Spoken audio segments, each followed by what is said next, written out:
Hey guys, what does Doc have for you today? He's got a quick pickups video. So it's all one title, but let's dig into it and see what I got. By the way, these were from one of my local comic shops and they were in a dollar box. So it was good to pick up some Spidey books that I don't have. All right, first up, we have part 1 and 2 of Sensational Spider-Man.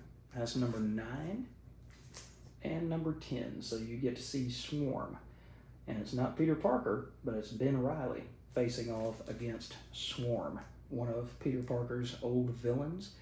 You get to see these two issues. I believe both of them were penciled by Mike Wieringo and inked by Richard Case.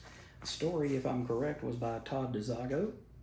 So that's really two awesome covers and two awesome early 1996 stories, or late 96 stories. Okay.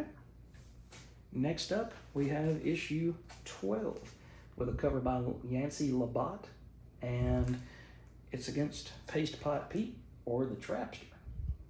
So a different look from the Wieringo stuff, but still really, really cool early issue of this run from January of 97.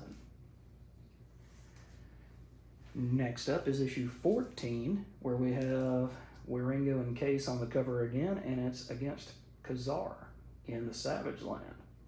What does it say exactly? Featuring Kazar, Trouble in Paradise, guest starring the Incredible Hulk. This series was really fun. I liked that Dan Jurgens and Klaus Janson started the series with the first 6 issues. I hated to see Dan leave, but it was kind of chaotic. It was kind of, you know, right there in the middle to the end so much of this Clone Saga. And I'm sure that they were practically saying, hey, this is what your story needs to entail. So Dan didn't really get very much of an opportunity to write the Spider-Man stories he wanted. So that's probably why he just, you know, pieced out after 6 issues. But this Sensational Spider-Man story was very strong, and we still have another issue by Todd DeZago.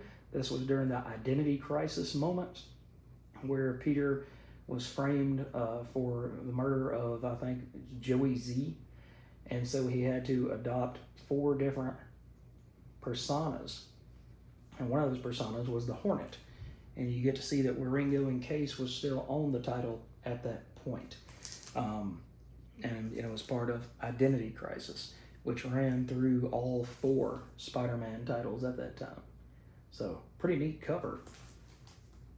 And last is, if I remember right, maybe not the last issue of this title, but the next to last issue of this title. And it was The Gathering of the Five, part 1. And this is where Norman Osborn had found 5 pieces of the mysterious stone, and each person who came together as the part of the 5 ended up gaining a power. One person would die, one person would go insane, one person would achieve, you know, limitless power.